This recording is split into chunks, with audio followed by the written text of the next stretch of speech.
Welcome to episode number 100 of the LSR Podcast. My name is Matt Brown, joined each and every week by the brightest minds in all of the gaming industry. With me, I have Adam Candee. With me, I have Distin Gouker. And later, we have a very, very special guest. You're going to want to stick around. Scott Warfield from the PGA Tour is going to join us, and we have a nice, long, lengthy conversation, everything PGA Tour and gambling.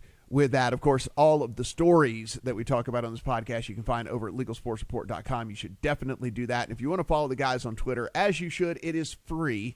At Adam Candee, that is 2 E's, no Y, at Distin Gouker. And if you hate yourself, you can follow me at Matt Brown M2. Guys, let's start things off. I mean, Distin, we started this podcast, a couple of years ago, and it was, mainly I think we were trying to look for ways to just add a little bit of commentary to the written articles, right? Because a lot of times people read the stuff over on LSR and we report the news, but I think they do kind of want to know, well, what do people think about this news? What are these guys, what's really going on here? And so we kind of started it with that goal in mind. It morphed into something different as we went along the way, and something that I think a lot of people do really look at because of what you and Adam and the team do over there as a resource of not only getting their news every week from the gaming industry, but getting a different perspective on that news.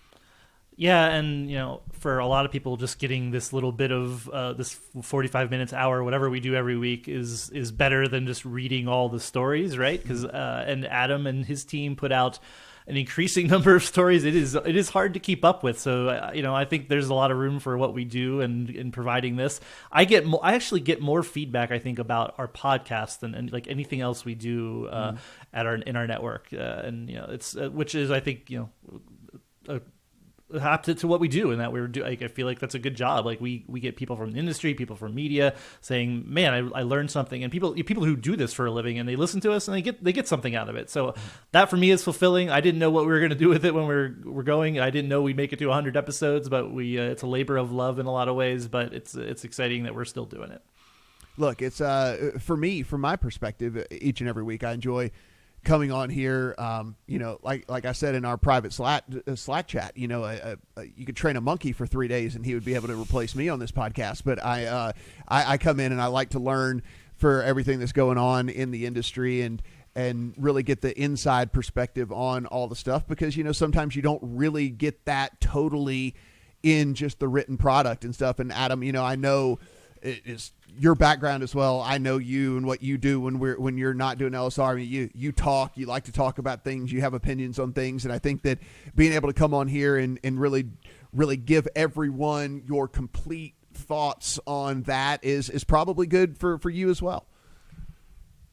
To jump back for just a second, you're the only monkey we want. So don't make it sound like we could just bring any monkey in here. You're our monkey. So stick with. It might take like four days to retrain someone. That's true. It probably would take at least 4 days to train, to give the Twitter handles and everything. Like, that's not just amateur stuff. So look, first of all, to everyone who is listening, whether this is the first time you've picked up the podcast or whether you have slogged through 100 episodes with us, thank you, honestly, because we know that the feedback that we get is the reason that we're doing the podcast, because we know you're out there. We know that there are people who are looking for perspective on this industry.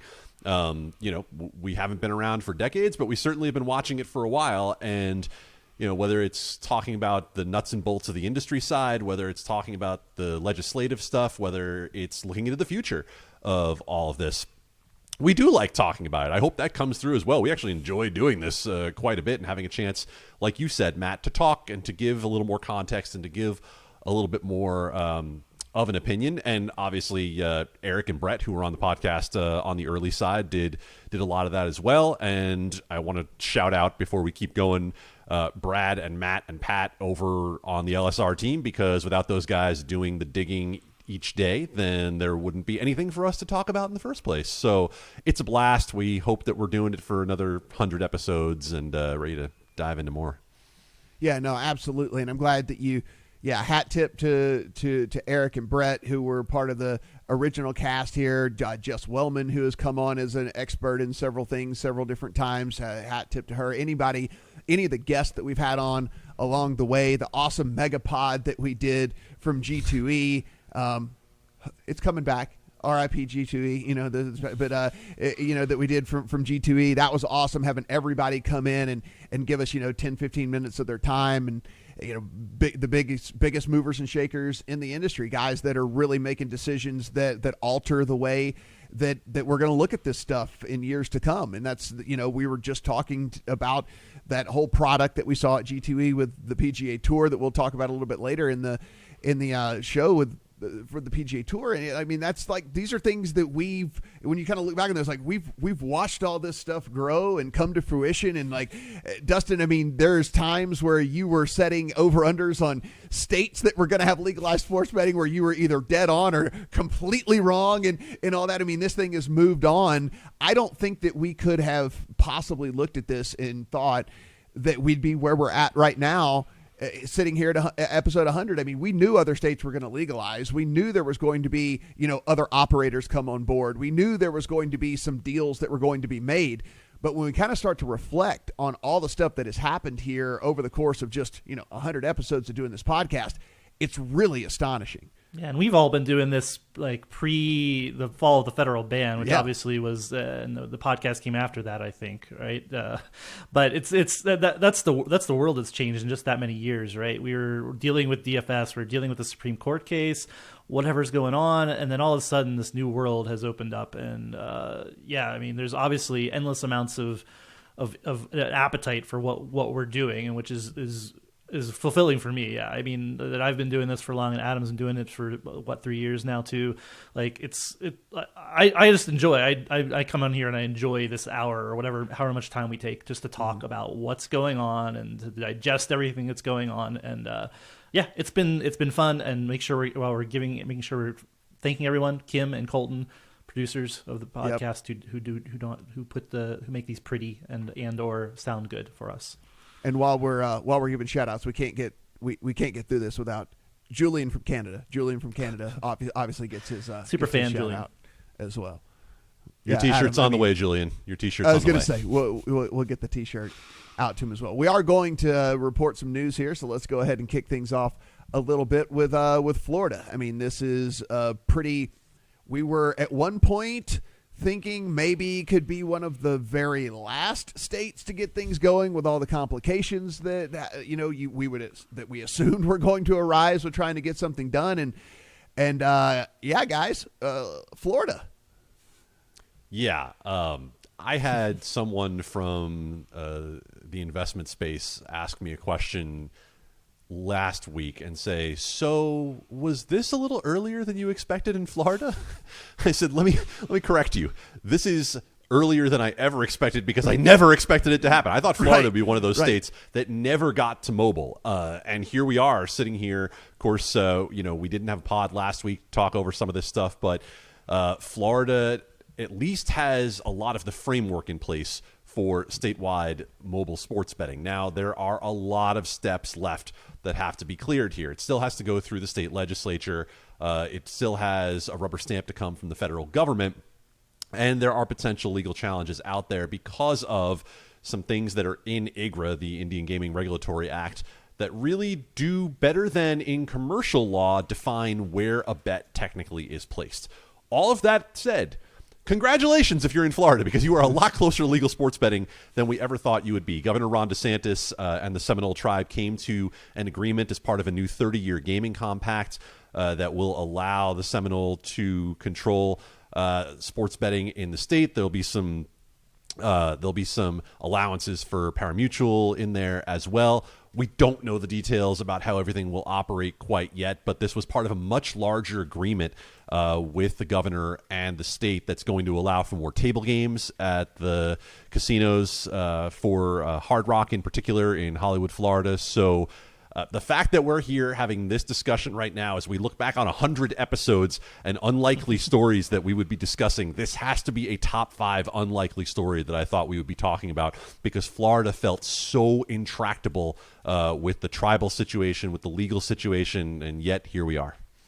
Yeah, Dustin, this is so wild to me. I mean, you and I lived through the online poker days. And, of course, California and Florida were a couple of the states that were just the crown jewels of the online poker space, where everybody was like, man, if you could just get online poker going in those states, they could sustain their own money. And that was like the hotbed for so long. And then, of course, any conversation that ever came up always met with a million different roadblocks. And then we just assumed, and even from what we had learned across the last couple of years here, we had assumed in Florida that this was going to be the case, where there would just be roadblock after roadblock after roadblock. I mean, at one point we were talking about Disney getting involved and Disney like having a say in all these things. And instead, here we are on, end of April, and looks like Florida is shockingly at a space where we're going to have it.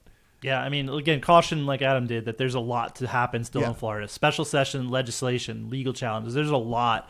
So I don't know like how I'd handicap Florida like happening this year, like all of that getting done, but it's not a done deal by any stretch of the imagination. Just lots to go on. But yes, if you had parlayed New York and Florida, or any two of the biggest states to legalize this year, and we're not even done with Texas. Technically, they could still do something too.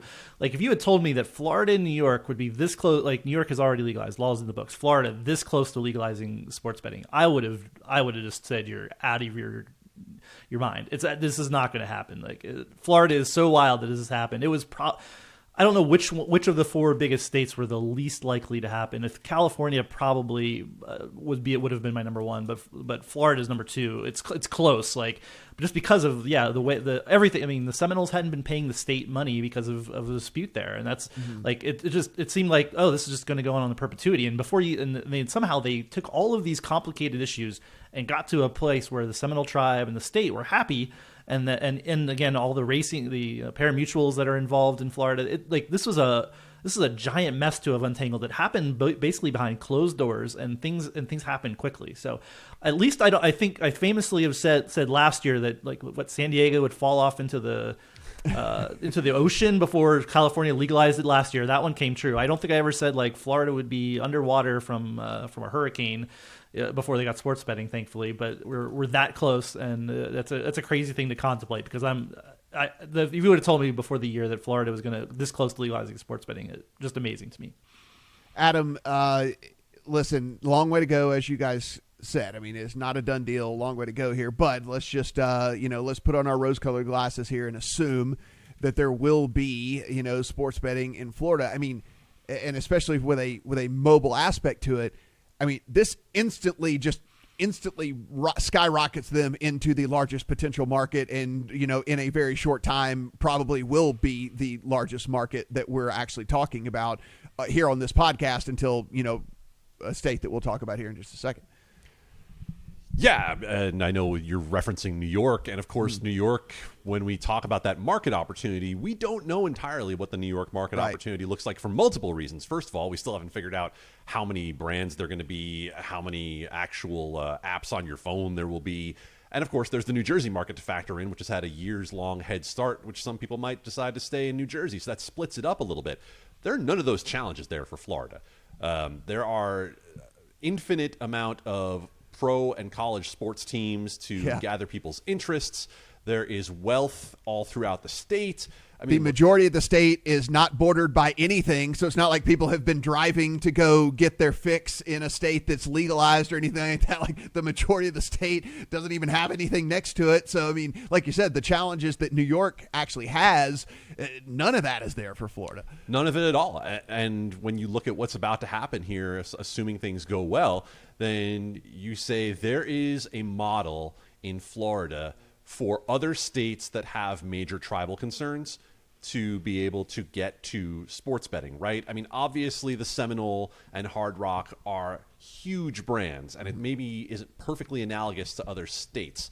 The dispute with card rooms is something that exists in Florida. I don't know if it has as much acrimony as it does in California. I'm not even sure you can quantify one versus the other, but it does at least start to open the door a little bit on California and say, okay, if you could get everybody to the table, what would it look like? What is a reasonable contract? Like we talk about free agency in a sport, and everybody says, well, nobody's going to sign until this guy signs because he's going to set the market for everyone. Well, in some ways, we've set the market now when it comes to what a compact deal can look like. But again, the biggest caution we have to give, and we have an article up at Legal Sports Report right now from our legal expert, John Holden, who looks at AGRA, the federal law that governs Indian gaming in this country, and it is very clearly defined when we say, well, where is the bet placed, right? In New York, we're saying the bet is placed at the server, at the casino. Those are going to be housed at commercial casinos. In Florida, clearly that needs to be on tribal land at the tribal casinos, and tribal law makes it clear that it believes that is where the person is placing the bet. So that's why there was a bill in Congress a couple of years ago that ultimately didn't go anywhere to sort of redefine that a little bit and maybe modernize that portion of AGRA. That being said, we still could see sports betting in Florida before too long. I just would say that particular aspect is problematic when it comes to how soon we see it.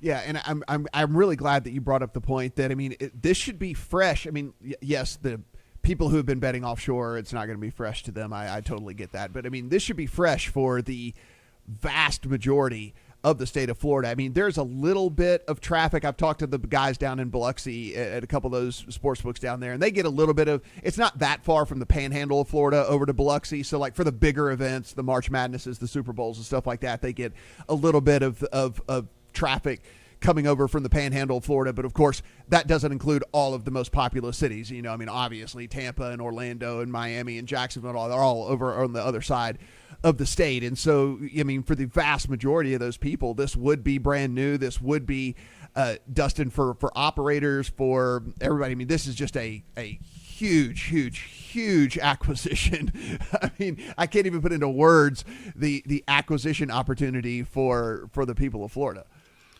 Yeah, absolutely. And, you know, there's a lot to be worked out. And again, some of those legal issues aside, like if the model they've created, if that's ultimately what is implemented, is dare I say, decent for consumers too. You're going to get you'd get a lot of online brands, you know, that allow, you know, everything kind of, the Seminole tribe gets a cut of everything, but allows other partners to partner with pari-mutuels and have other brands in the state. Again, all pending the legal issues that Adam just enumerated. But it's you know, and when we're going to get in New York, but this is you know, arguably a better model. It's a more open model, more competitive model. Would be better for consumers. And yeah, we're talking, you know, if this all happens, Florida instantly the biggest market in the United States for sports betting. I'll also say it's interesting to note that in this compact, it allows them to allows the Seminole tribe and the state to negotiate on online poker, online casino as well. It allows other covered casino games to be negotiated for online gambling, and that's, you know, that's fascinating to me too, because again, this is, you know, we're quickly seeing everyone, you know, tribes, commercial casinos, everyone kind of see the future of online casinos. You can't look at all these SPACs, you can't look at the valuations of these companies and not start looking more seriously at what online gambling is doing and its place in this space. So it's that the fact that they even included it as a point of negotiation over the next 3 years is really interesting. It means the Seminoles are at least thinking about it. They have the Hard Rock Digital team over there that is working on this and is deploying in other states. So you know, I don't think we can sit here and say, yes, online casino, online poker coming to Florida right now, but it's at least in the conversation, which again, when I come from, you know, covering online poker and all this, like there was so little traction on anything, and we're at least seeing conversations happening more regularly at the state level. Guys, as I look back on, you know, some of the stuff that's happened over the 100 episodes, I think that my favorite personal moment here on the podcast was when Sarah Slane said that she followed me on Twitter specifically because I said, don't follow me on Twitter. And so whenever I was like, hey, do not follow me on Twitter. And she's like, that kind of made me want to follow you on Twitter. So I was like, you know what? So my little spiel at the beginning, it worked at least one time, guys. It worked at least once. Matt, somehow I believe that is a strategy you have used in other areas of life that has worked out well for you. So, you know, congratulations on that when it comes to Twitter. It was nice to know that I have at least one very, very professional person that follows me on Twitter. That's good. The rest of everyone, you know, who knows? It's a hodgepodge, but at least I have one very professional person that follows me on Twitter. Dustin, you said here, we were just alluding to New York, and this is the other, you know, kind of big fish as far as a state that could get something done. And here we are did get something done. We're not jumping up and down about it. We don't think it's the greatest thing in the whole wide world, but at the end of the day, it is something.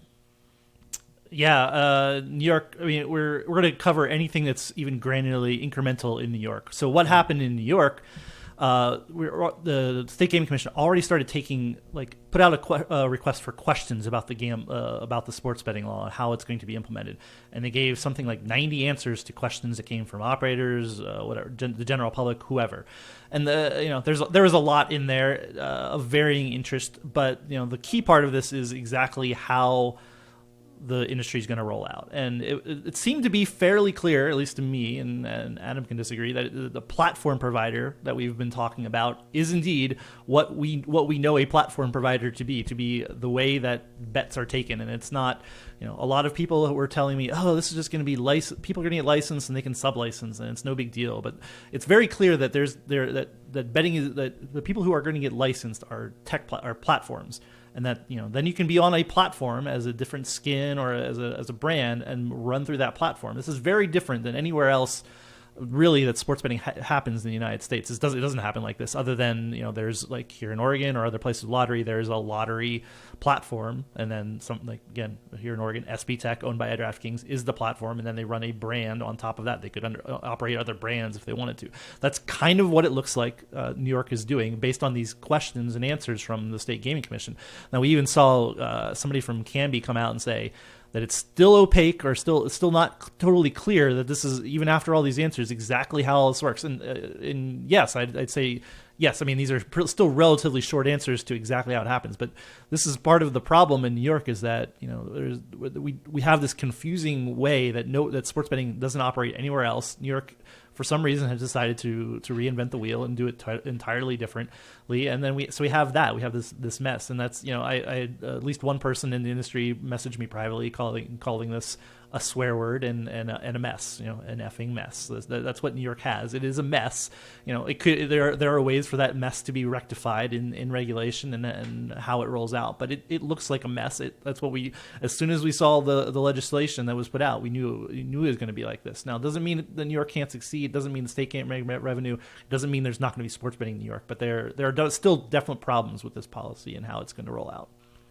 Adam, I mean, we take a look at this, and if people need just a brief catching up here, can you, before you get into your opinion, just a real quick as to how much this differs from everything else that we have going on out there, and then you can kind of go into your take here. As we would call on the print side, a nut graph. So here's where we are with New York today. The governor and state legislators agreed to a deal to include sports betting in the budget in New York. Now, when Dustin talks about platform providers and skins and so on, that we have to talk in that form because that's how they put it in the law, differently than just about everywhere else, that there will be at least 2 platform providers and 4 skins or mobile operators in the state. So what we think we understand about that is that there will be at least 2 platform providers, such as a Candee, such as DraftKings, which owns its SB Tech tech stack. And then there could also be multiple brands. Let's say it's Flutter.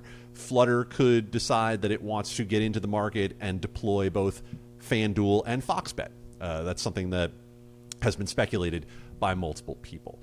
The process, as we know it at this point, is that by July 1st, the State Gaming Commission has to put out a request for proposals that allows these companies 30 days to get their application for sports betting in. Those applications will then be scored on some sort of an as-yet-to-be-determined system in terms of their viability, and the Gaming Commission will ultimately select which applications are the winners.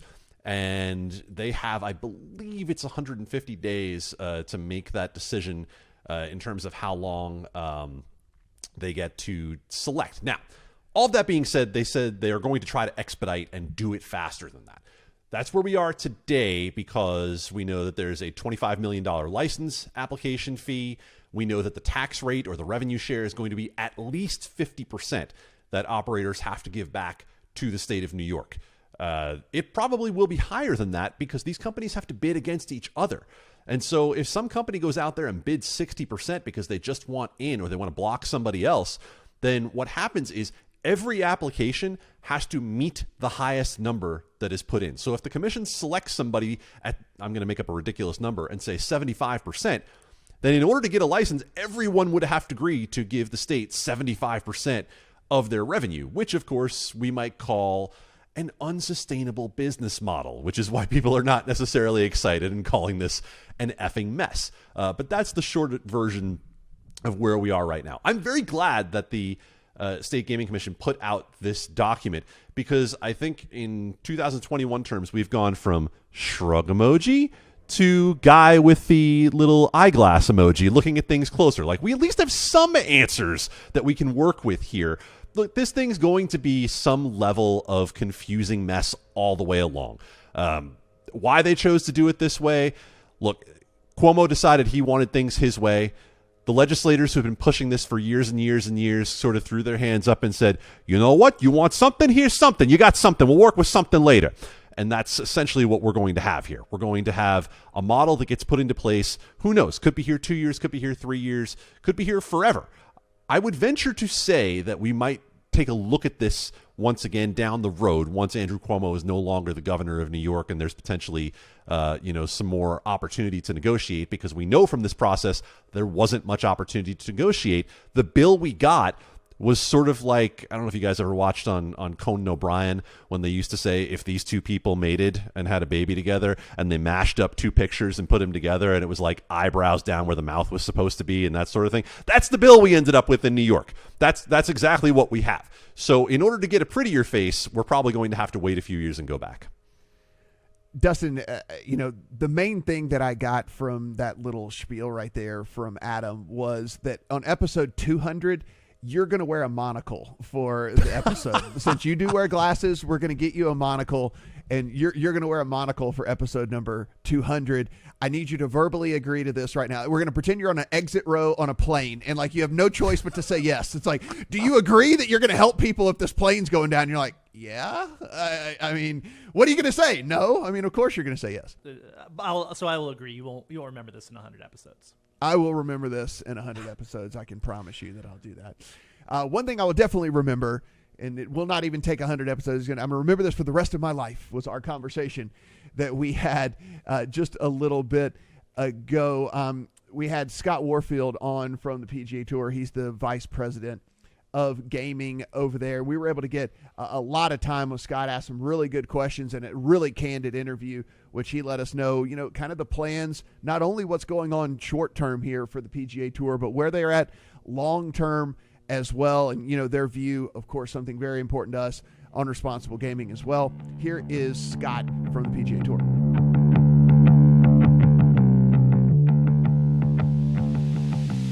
Now joining us here on episode number 100 of the LSR Podcast, a very, very special guest, Scott Warfield, VP of Gaming for the PGA Tour. Scott, really do appreciate you joining us here on what we consider to be a special pod. Everybody else listening probably does not, but, episode number 100, we really do appreciate you being here.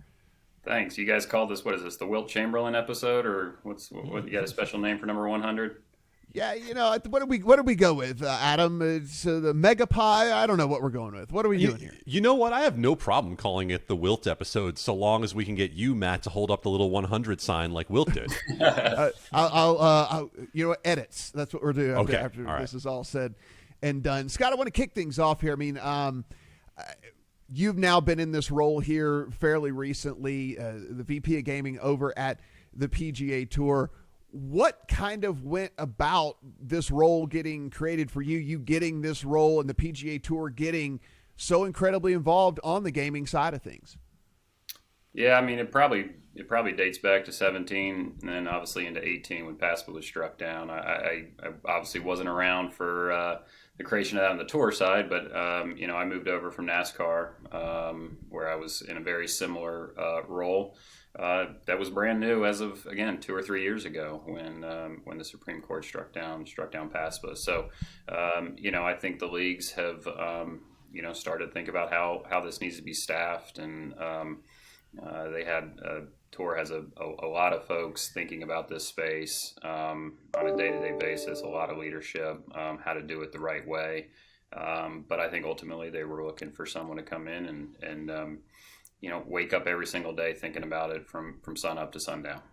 So, Scott, how do you take the experience that you had with NASCAR and bring it into this role with the tour and sort of start, maybe if not from the bottom, you do have a lot of ability to create things from scratch in a space in the U.S. that has only been around for 3 years in terms of across the entire country? It's a good question, Adam, and I think the way the tour thinks about this space isn't too dissimilar from the way we thought about it at NASCAR, which is, it's legalized sports betting it's here, it's expanding across the country.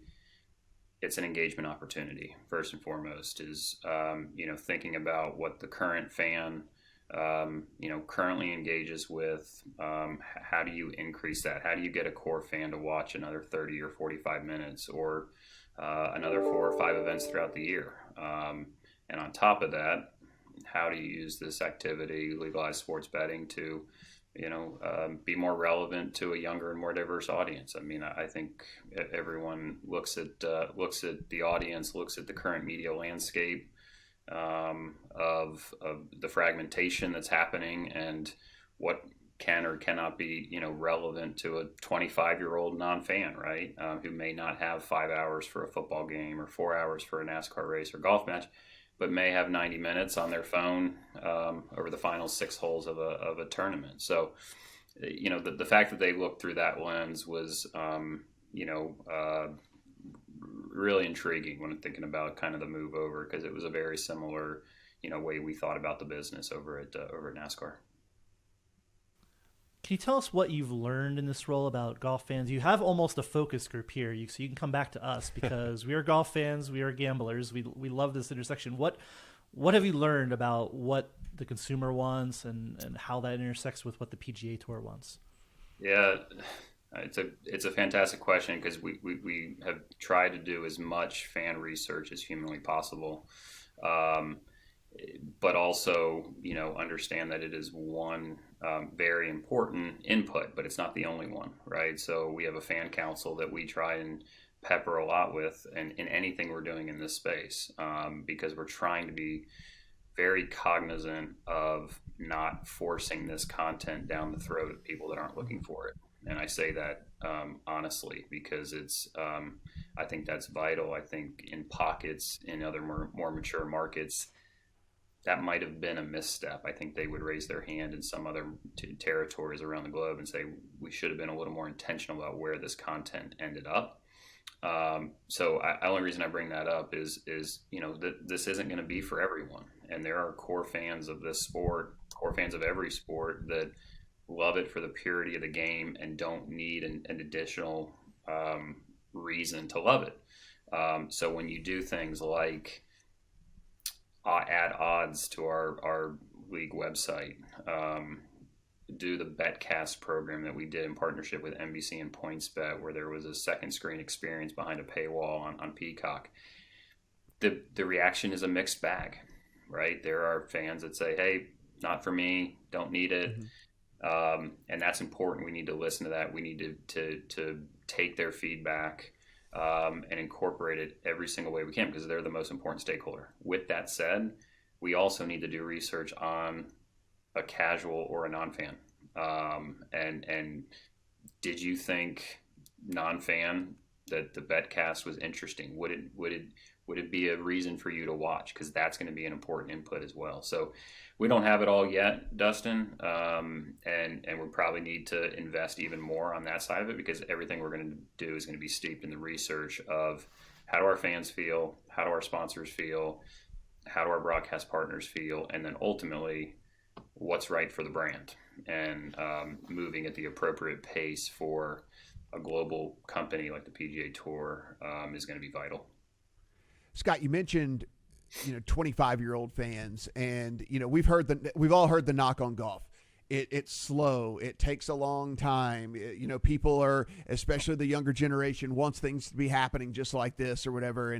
And so with that, have you guys actually taken a step back from a gambling standpoint and said, okay, so maybe some of these knocks that people are saying about golf, actually, works in our favor when it comes to a gambling perspective here. I mean, I personally am of the belief that golf has the biggest to gain from legalized gambling landscape. I honestly believe of all the sports out there, because it is perfectly catered for in-game wagering. The time it takes between strokes and the time it takes between holes and things like that is actually a positive when it comes to from a gambling aspect. Maybe not from the typical everyday viewer aspect, from a gambling aspect for sure. And as we become more and more comfortable with gambling and more comfortable with in-game gambling specifically, I think golf has a lot to gain from just the way golf's played, the speed of which golf is played. 100%. And I don't know where I read this yesterday or day before. It was actually Rob Manfred, the commissioner of Major League Baseball, was talking about a call he got from Adam Silver, the commissioner of the NBA, where they were talking about that exact same topic, which was, hey, baseball, you've always you've gotten knocked for having a slower game. You've taken really progressive steps to try and speed up the game. Rob's statement was something like, and Adam said, you guys might want to lean into this a little bit. To me, golf and baseball, because of the amount of content and the pace of play, lend themselves absolutely perfectly to in-play betting, which is where I think we all believe this is headed here domestically, right? Certainly not to the levels it currently is in Europe and much more mature markets, where it's, depending on what you believe, 75, 80% of all in-play bets, or all bets are in play. Here, I don't know, again, depending on where the source is, 30, 40, maybe 50%, but I think we all know that's where it's trending. And if you look at the investment that the PGA Tour has made in ShotLink over the years, and now with our product, with IMG Arena, with the Golf Event Center product, where ultimately you'll get to the opportunity to have a shot by shot, and you've got Jon Rahm on a par 5 in the middle of the fairway from 250 yards out, and being able to set, reset a line there of can he get it inside 10 feet. That's the end goal. This sport traditionally, from a betting perspective, has been fairly static, I'll call it, right? Set it and forget it, outright winners, maybe a head-to-head. Again, where the opportunity for the sport from a growth standpoint, from a viewership standpoint, from an engagement standpoint, is that more granular shot-by-shot, hole-by-hole opportunity that will, get someone over to a broadcast, get someone out to an event. So I'm with you, and it's again a big reason for uprooting a family and moving to Florida. The opportunity this sport has, again, because of how much players on the course from 7 in the morning to 7 at night, and then to your point, Matt, it has been knocked as being slow, but now it might be celebrated as being a little bit slower.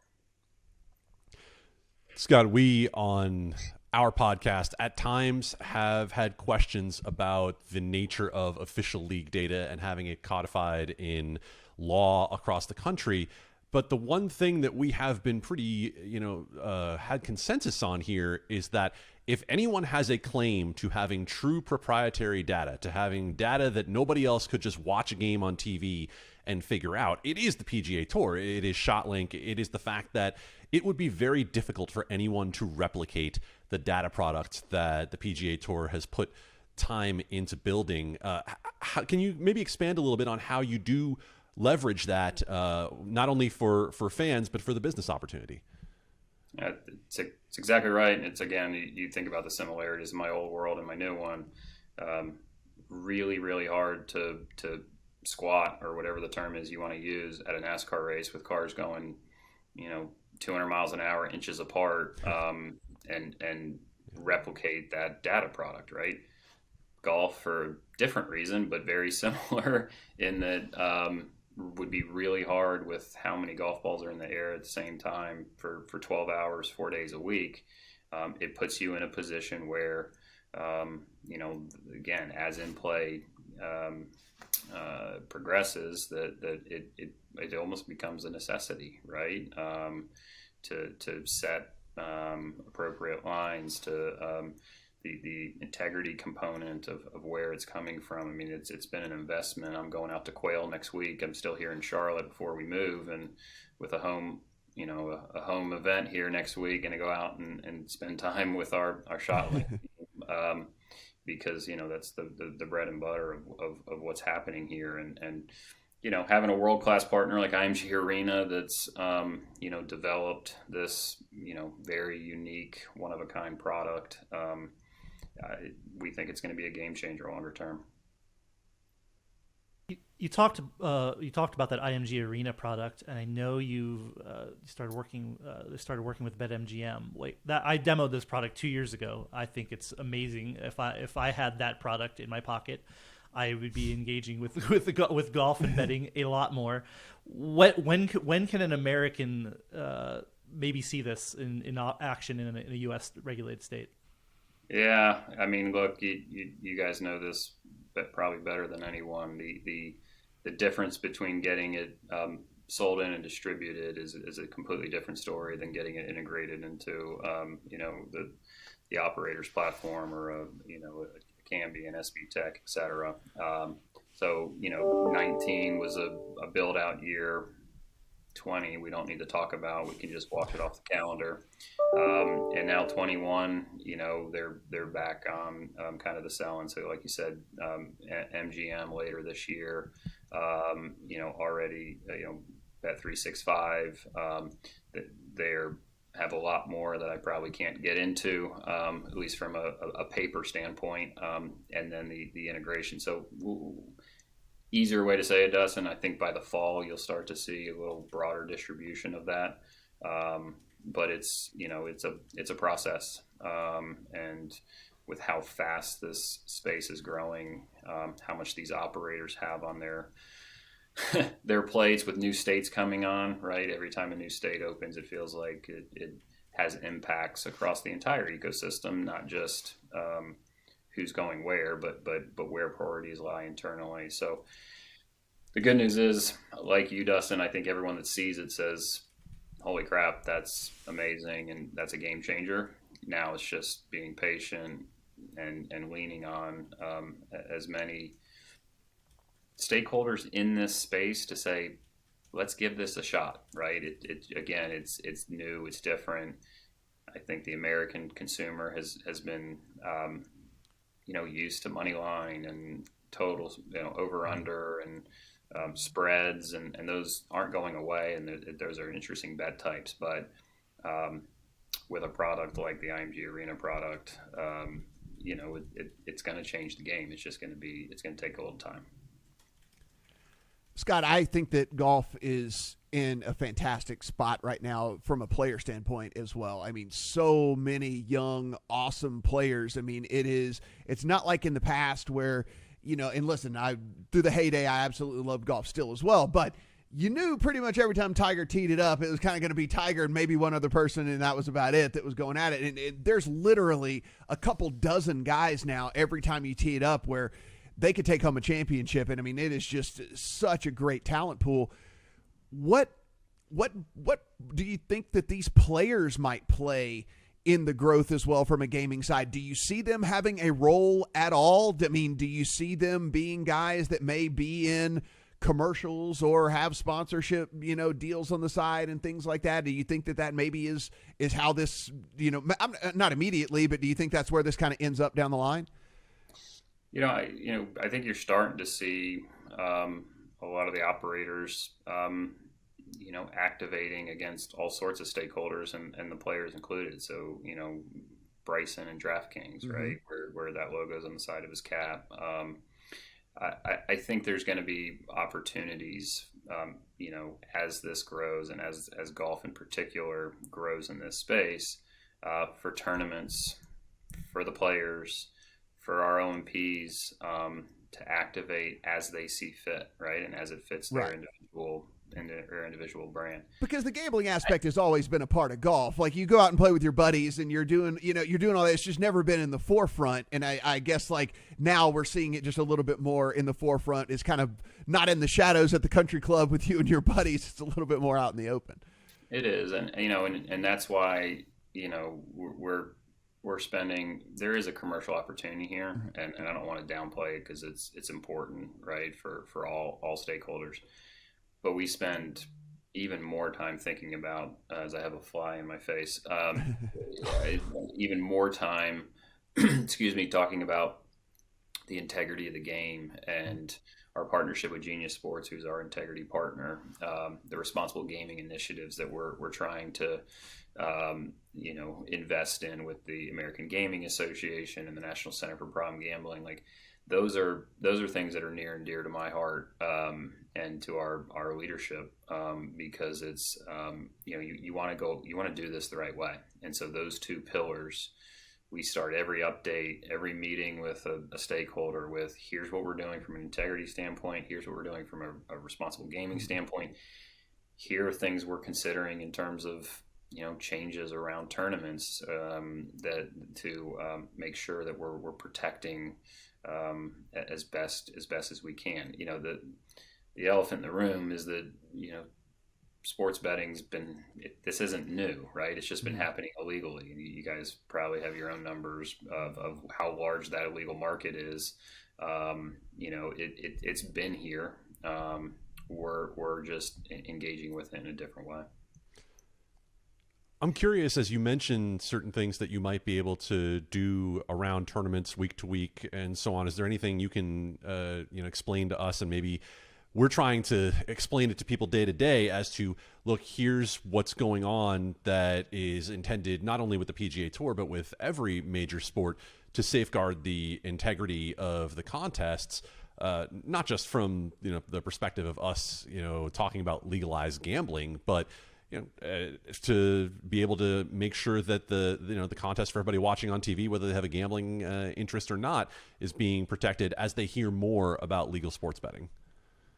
Yeah, probably not yet to go real deep into. What I can say is, we're looking at everything, and we're talking to every single stakeholder and getting as much input from all of them, the members, the employees, vendors, and again, going through this integrity refresh project with Genius as we speak, because it's at the core of this entire thing.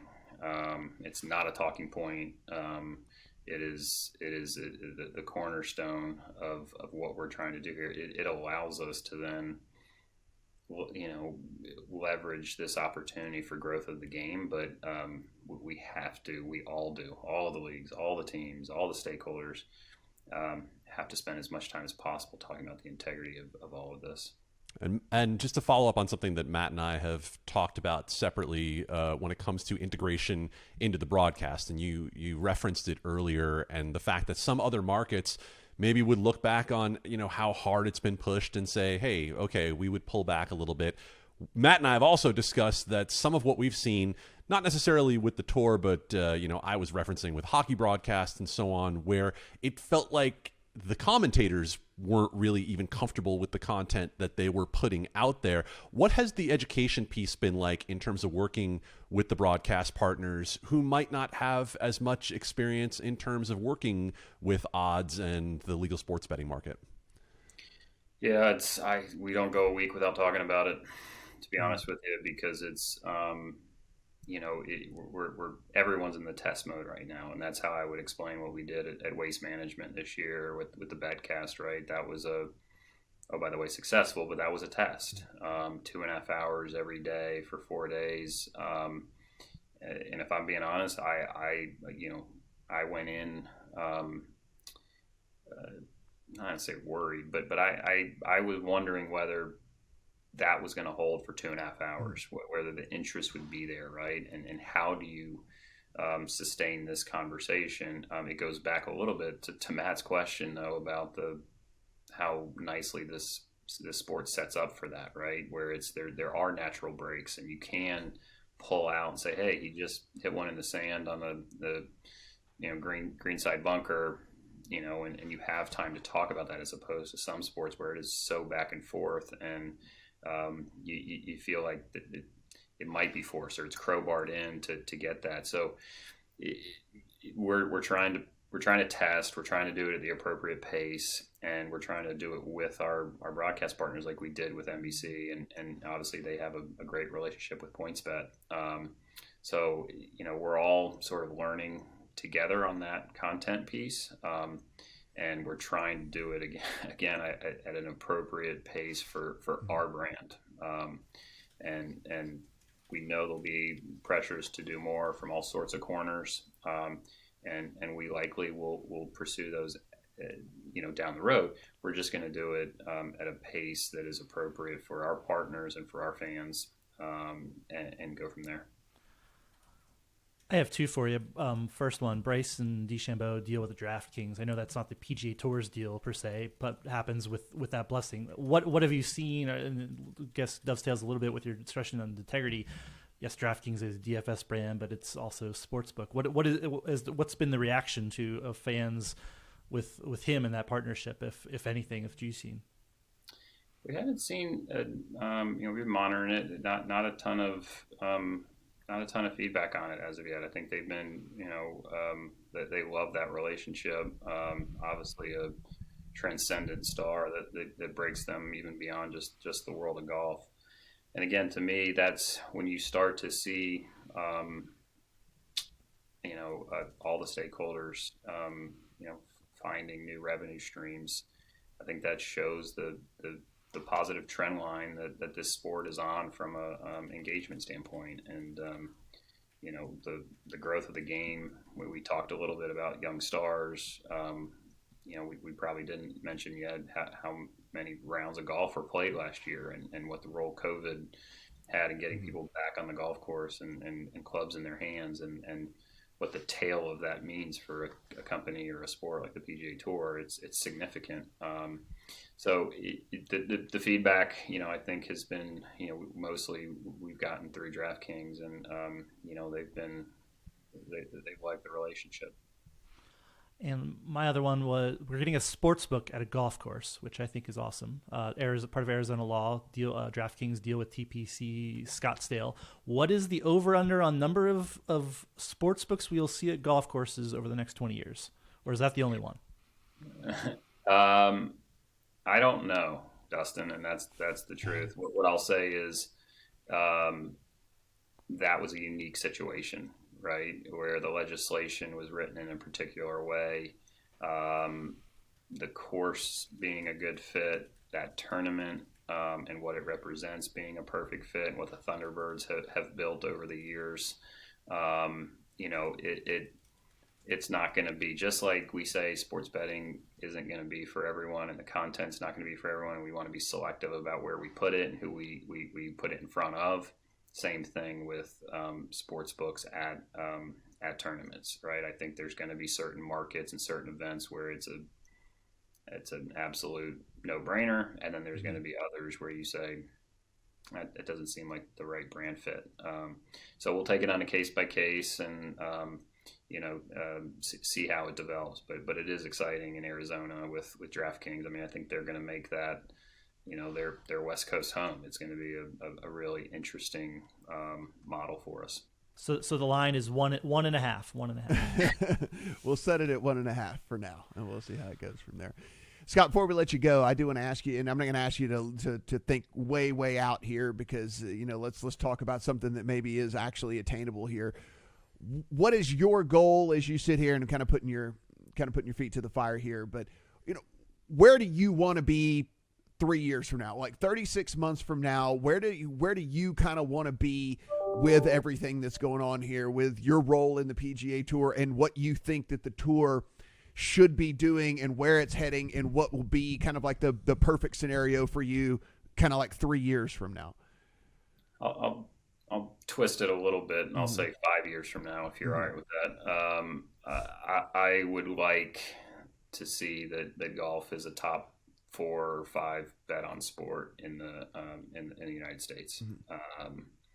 And that would be, in large part, I think, from the growth of the game, the stars we have, and again, the growth of in-play betting in this IMG product. To me, if we can draw that correlation to, the amount of interest around the game, the growth of the handle, I would be able to feel like we're starting to, again, have a more engaged fan base, and we're attracting new audiences, which it's just a passion of mine. And whether I was running social media at NASCAR or in esports at NASCAR or now doing the sports betting side, there's not a ton of new doors for new fans to enter, right? In the year 2021, it's probably, those are three of them that come to my mind: is social media, esports, and sports betting. With the amount of choices they have at their disposal these days, I would like to believe that this is a fun and different way for a casual fan to come and touch the sport, see it, feel it, and ultimately become a core fan about and love it the way I think probably the four of us do.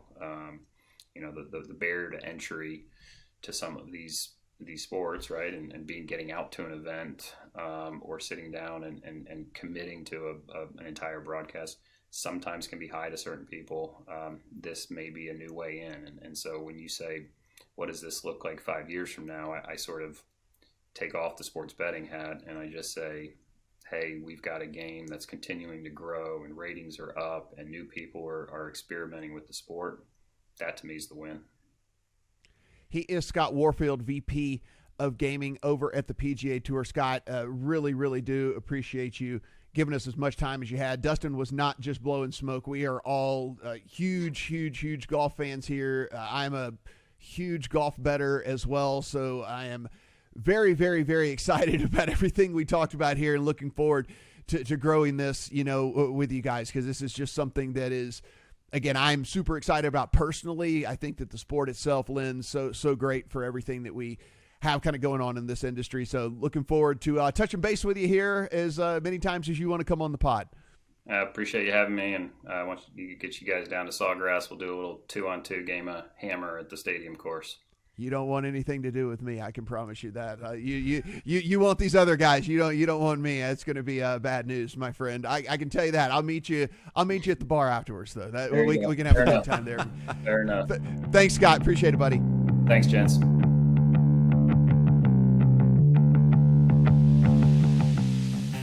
Guys, awesome interview there. Awesome of Scott to take the time to talk to us for as long as he did. I mean, this is something that if you've listened to not only this podcast, but our sister podcast over on the line, something that I talk about all the time is I honestly do believe this. This was not just because he was on our podcast. I believe that golf has the most to gain from the legalization of sports betting from a sports standpoint, from an actual league standpoint. NFL, people are going to bet the NFL. People are going to bet NBA, baseball, and stuff like that. But from a sport that can really gain some traction, gain some viewers, and one of the things I liked, Adam, that he brought up was that there's very few entry points for new fans to get involved with your sport as it is anyway, right? I mean, you got to think up until this point, you've tried just about every marketing angle that you can. You've done all that you can do, especially golf. They've gone out. They've got the youth programs. They've made the holes bigger. They're trying like soccer golf. They're doing all these different things they can to try to get different people involved.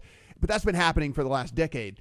What he brought up is it's basically social media. It's basically sports betting. I mean, what other way can we go about trying to open up, people's eyes to the sport of golf? And I thought that was, I'm glad that they realize that. I'm glad that they recognize that. And I'm glad that they're embracing that.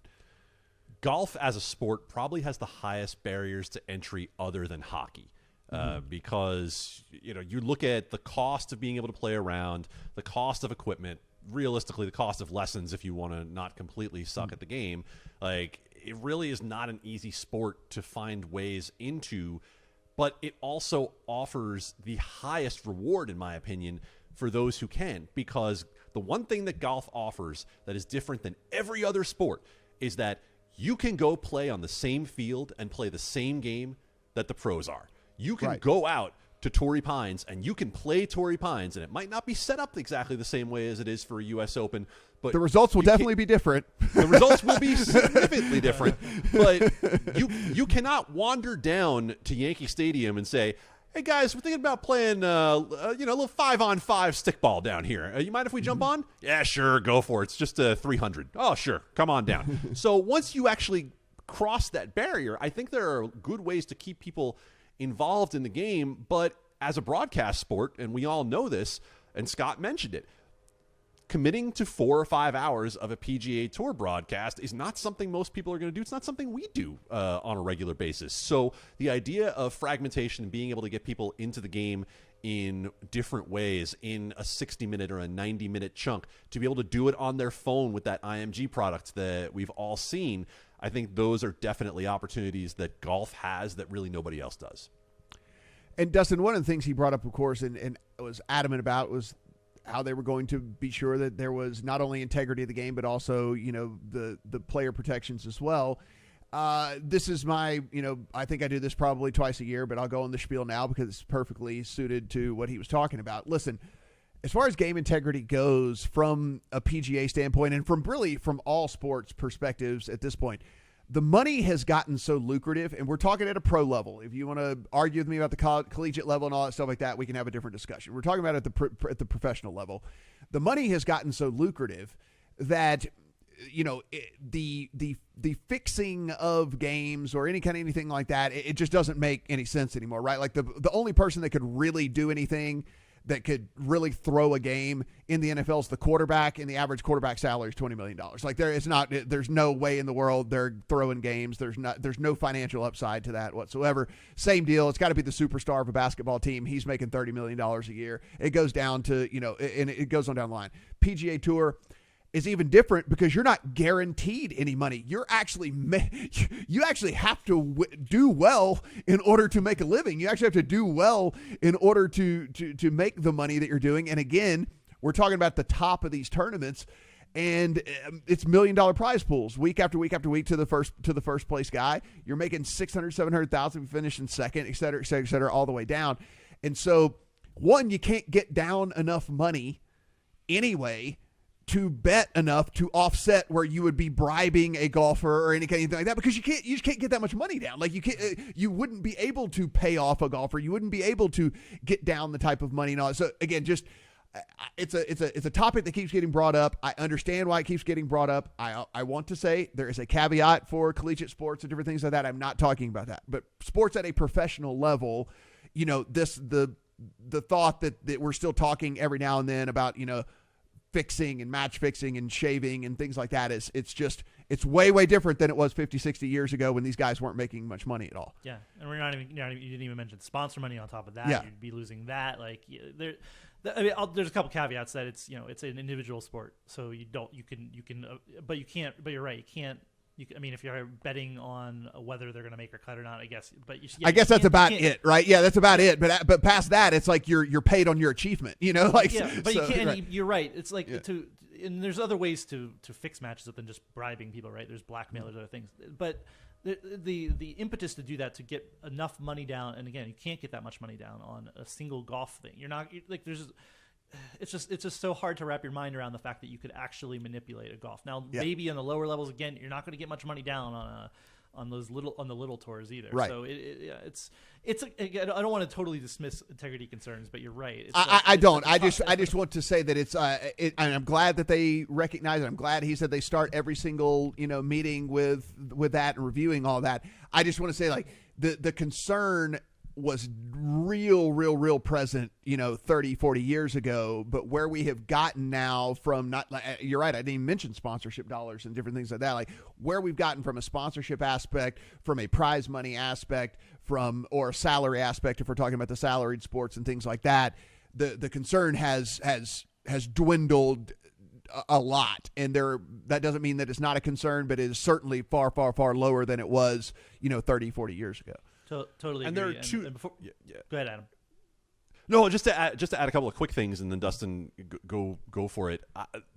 One, the only area of all of sports betting where I will even entertain this argument is college player prop betting. Right? That's it, because we have unpaid athletes who might potentially be susceptible, but you know what? It's less about them being susceptible and more about the perception of everybody else out there thinking that person could be susceptible, and what sort of a greater harm that could cause to the market. We, of course, could solve that by compensating college student athletes. That is a whole different discussion when we get down to it. But the second thing that you guys were talking about is that this is why a regulated market matters. This is why having people who can monitor this in a regulated environment, having integrity monitoring be a part of everyone's bottom line is so important. These are the things that get caught because you have a legal market and people watching.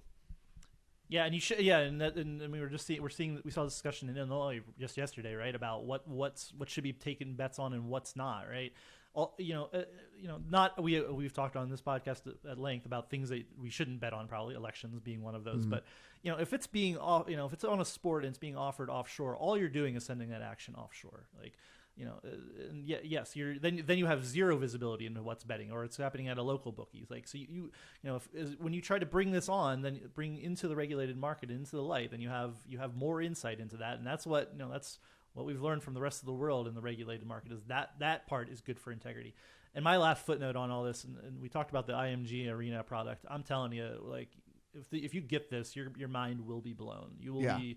This is instantly the best live betting product in the United States if and when it gets rolled out. It shows you where the shot's going. It takes that shot link data from PGA Tour, integrates it into a betting system where you can live bet on the next shot of what people are doing. It's amazing. So maybe we'll put in the show notes. I'll share a video of it or whatever on Twitter when the podcast comes out. But it really is transformational. Might be too much, maybe not. It's that good as a betting product. I'm excited to start seeing it. It really is. I mean, you can pick a group of golfers. You can pick a single guy. It is phenomenal. All right, Dustin. So I shared, one of my favorite memories here over the last 100 episodes, and thank you, Sarah. Appreciate it. Still loving that. What is some of the, maybe it's not a single moment. Maybe it's more of a topic that we continue to hit on. Maybe it's just a topic we only hit on once. But what is something that really sticks out to you over the course of the run of this podcast? I mean, yeah, not just a podcast, but what goes into doing LSR is watching lots of nonsense on the legislative level, on just hearings and things like that. The guys at LSR do that every day. I've largely recused myself from that now. Once in a while I tune in, but that's the sausage being made, right? Watching this stuff and seeing what's going on. And I've done a lot of that in my time. And my favorite story just from LSR history, not really a podcast, is watching the debate in Alabama around daily fantasy sports bill. And this lawmaker gets up and he says, he starts talking about the bill, and he's starts trying to out everybody as betting on Alabama football and blackmailing them on the floor of the legislature, saying, "Hey, I know all you guys bet, so you're being totally hypocritical on trying to stop daily fantasy sports. You guys bet on Alabama football all the time." And that's the kind of the gems you get out of this. It's hours and hours of slogging through legislation and hearings. To report on what's important, really. Every time we do this, it's about what's going on in the regulation of the industry and what people are getting right, what people are getting wrong. That's part of our role in the ecosystem.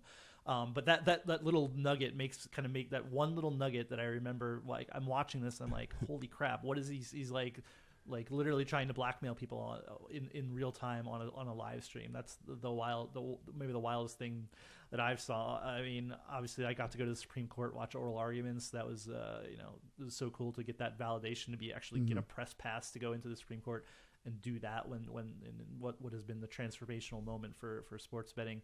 And I know you and I, back in the other thing that I remember, and that a lot of people in this industry remember, is going back to the DFS days and the New York law. Obviously, we're monitoring a lot with New York sports betting, but we were in real time in the middle of the night. Basically, we were watching this daily fantasy sports law, circa 2016 in New York, and by the minute, its odds were changing. I was getting calls and texts while I'm watching. Just a live stream of hold music in New York as they try to negotiate this behind closed doors. But then it was I forget exactly what time. It was 10-11 at night here in Pacific time. Obviously in the middle of the morning in New York, and that was just and this was the future of the industry. This is the future of DraftKings and FanDuel. It was the future of daily fantasy sports. And had that night gone differently, we'd be in a drastically different place than we are right now. DraftKings and FanDuel in reverse order, 1 and 2, generally in sports betting in the U.S. And if they're out of New York and New York does not pass that law that night, it's not a stretch to say both companies could have been out of business. And I think it's more likely than not, actually. It's probably more likely we're than then not. talking the entire arc of what's happened in U.S. sports betting. It's kind of crazy to think about.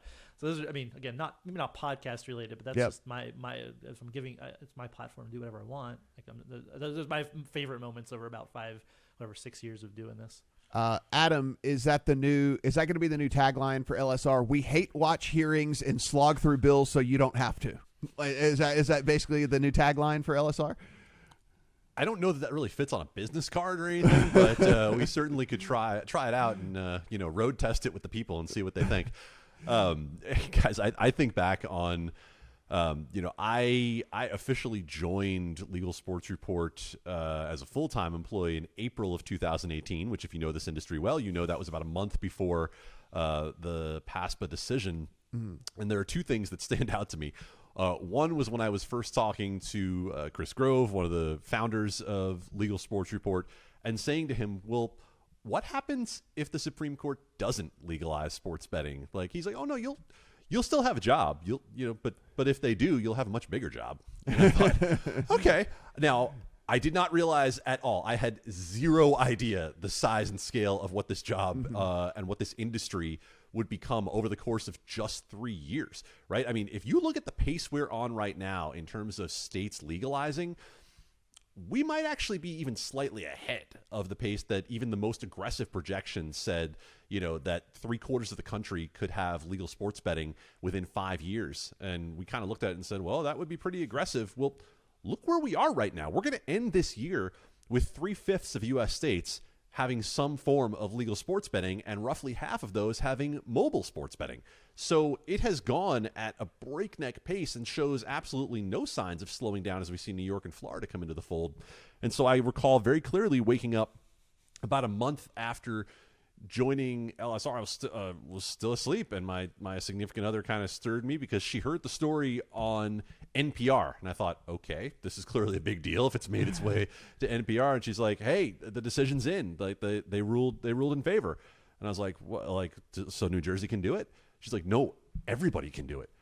And my eyes just sort of got big, everybody can do it. And here we are 3 years later, episode 100 of God only knows how many of these that we're going to be doing. And so I look forward to talking to you guys about it, folks who understand the industry, folks who understand sports betting, because I moved to Las Vegas in the late 80s. This has been part of my culture. This has been part of who I am and just part of the ecosystem that I grew up in. I can remember very clearly being, in high school with folks, children of folks who ran the books. And this is just what life has been like for me for a long time. And whether it's a guy in Alabama blackmailing people over betting on the Tide or all sorts of other misinformation that we deal with out there day to day, I really enjoy our role in being able to provide an objective, credible, informed perspective on the industry. And again, the credit, of course, goes to Dustin and Chris and the team that built this product in the first place. And, of course, the guys, Brad Allen and Pat Evans and Matt Waters who are doing the work right now.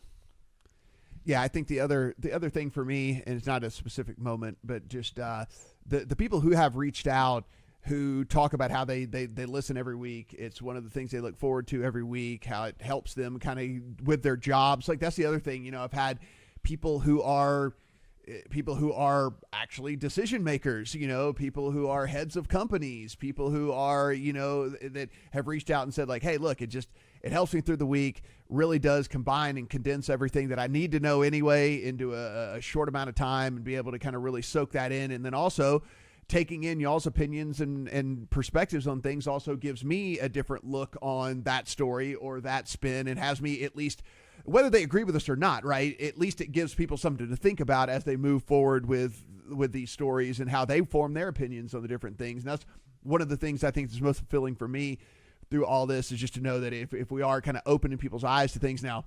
That isn't always great. Dustin and I have also been gotten some pretty nasty. Dustin and I have also gotten some pretty nasty direct messages and stuff along the way as we've done this. But again, that means someone listened. That means someone got an opinion about what we're doing here. And so that to me also another pretty cool part of it all.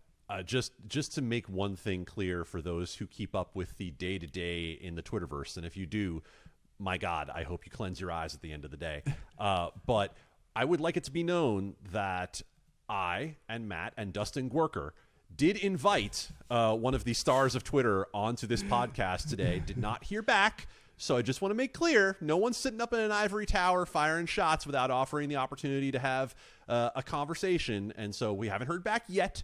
The invitation is open, but Mr. Gouker will be here. Yes. Gouker is here for all inquiries from that entity moving forward. And Distin has been a working professional for over 15 years, and he has definitely averaged over $7,000 a year. If you followed the chain, if you followed the chain and you followed all that, you understand what I'm talking about whenever it comes to all that. So it's close, but I think I surpassed it. Yes. All right, Adam, take us home here with the NFL news. Yeah, so this is from a couple of weeks ago, and I can't believe we are now roughly an hour and a half into this podcast. And think about over 100 episodes where the news of NFL signed sports betting deals with 3 different sports books would have ranked. I know. We would have done an emergency pod 3 minutes after the news came down, and here we are an hour and a half in talking about the National Football League having now 3 sports betting partners in DraftKings, FanDuel, and Caesars. They called them, and this is a word I had not heard before, tri-exclusive. Okay. Seems to, it seems to contradict itself. It doesn't that's what jumbo shrimp, it doesn't really work all together right, there. All right. But so DraftKings, FanDuel, and Caesars are now all the sports betting partners of the NFL. And I thought what was interesting about the joint release that came out from the 3 of them announcing this about a week and a half ago was that there are some very well-defined roles for each company for the NFL, right? Caesars already had a partnership that expanded into gaming. They claimed it wasn't a sports betting partnership. It was just around gaming. Okay, so now Caesars, already having had that sort of presence, gets a lot of rights to use the NFL in-person and retail activations, right? They're going to have a presence at the Super Bowl. They're going to have a presence, at the Pro Bowl and other major events in person. You're going to see a lot of Caesars when it comes to that. When it comes to DraftKings and FanDuel in particular is going to have rights to a lot of NFL content in terms of video content, being able to work that in to what they do. DraftKings is going to have a huge presence when it comes to Red Zone. And obviously all of us here are very familiar with that product. In fact, I thought it was very interesting that Hulu now is going to be able to have Red Zone, and they've separated that out from the Sunday Ticket product so that you don't have to have DirecTV and you don't have to have Sunday Ticket if you, as a sports bettor or DFS player, want to follow it the way that most of us follow it, and you follow Red Zone on a Sunday afternoon. And DraftKings will have a huge presence when it comes to that. So obviously there's a lot more to be worked out when it comes to these deals, but the NFL certainly seems to have found a way to use 3 different sports books to accomplish 3 different purposes for itself. Distin, I saved this for last, and the reason is because I think this actually is my favorite story that we've covered over the run of this podcast, is the arc of the league's opinions on this throughout the course of us running this podcast. Because, I mean, look, PGA Tour side, they've actually always kind of embraced the gambling angle. They've been fairly decent, but the NBA is as good as Adam Silver looks in a lot of all this. They weren't always like the greatest champion for everything that was good about sports betting, and certainly the purity of everything like that. And of course, the NFL, Major League Baseball, NHL, all of that. My favorite story over everything that we've done is how this opinion has gone from over here to over here, and everyone's just kind of like, "Oh no, we're cool with this. This is great. Like this is amazing. Don't worry about it. Yeah, we're all in. We're can't wait to work with our partners. Like it's amazing." It is a great way to wrap up, and it is like this has been one of the major stories that we've covered over all this time. And PGA Tour and Scott get a little bit of pass because they were not as obnoxious as the other leagues. Yeah. And were kind of on the sidelines. They weren't a part of the Supreme Court case. Even dating back, they were like, oh yeah, this might probably be good engagement for the sport. They weren't like poo-pooing it. I mean, they've been lobbying in state legislatures alongside MLB and NBA, so not perfect, but they do get a little bit of a pass. But when I see these massive deals, it is still the first thing that comes to my mind years later is that, pre the Supreme Court case being even taken up, it was like, other than the Adam Silver op-ed, it was gambling is the worst thing in the world. We can't have it. You can't let New Jersey do this. You got to stop them. We're going to kill our sport. And the NFL was, didn't really maybe say as much, but they were one of the plaintiffs in that case. And then the case gets taken up before oral arguments, and like suddenly they've been crushing New Jersey. The 2 different cases over a course of a number of years, and like they were just like, oh, we're crushing them. We don't have to worry about this. Sports betting is going to happen on our terms when we want it. And all of a sudden, the Supreme Court agrees to take the New Jersey case, and everybody started softening their stance. They like overnight almost. They're like, we're evaluating what's happening with sports betting. It is no longer the devil.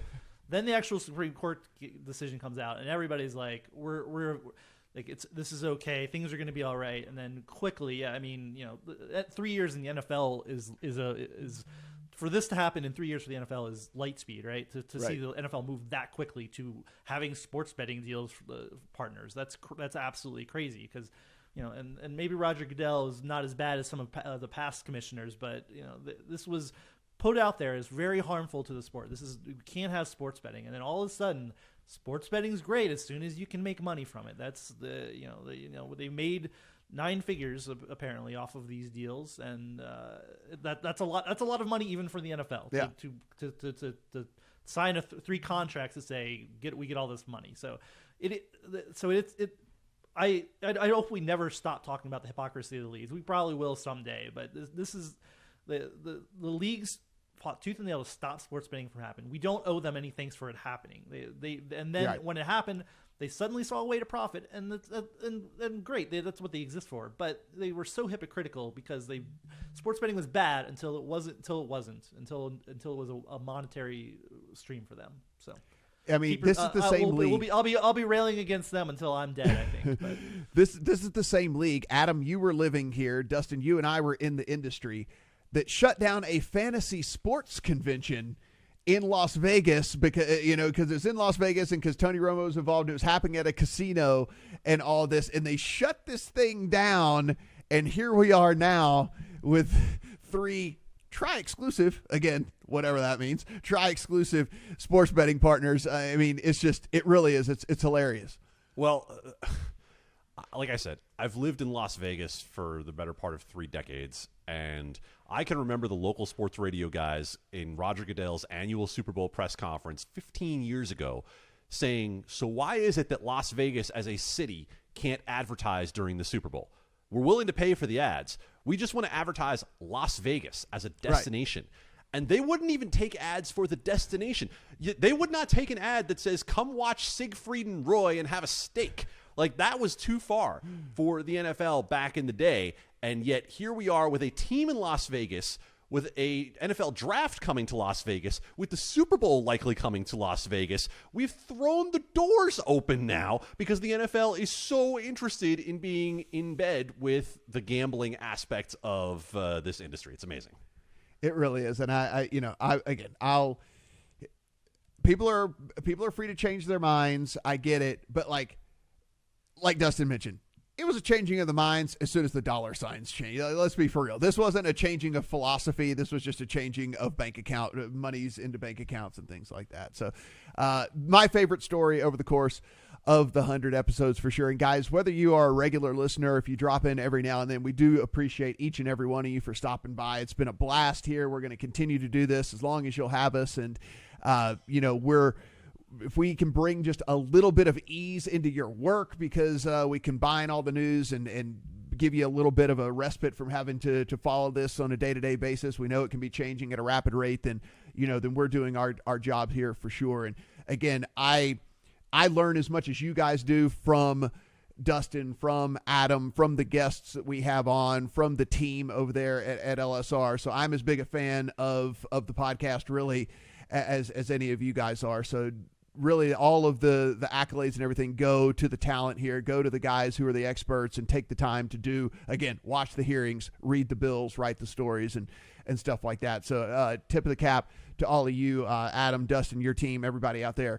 Everybody really does appreciate everything like that. So if you want to follow Dustin on Twitter, at Distin Gouker, you want to follow Adam, at Adam Candee, that is 2 E's, no Y. Really, really big thanks to Scott Warfield of the PGA Tour for stopping by And of course, we'll have another special guest here coming up in the next episode or two as well. That's called a tease in the industry, so be sure and check back as well. For Dustin, for Adam, I'm Matt. Talk to you guys next week.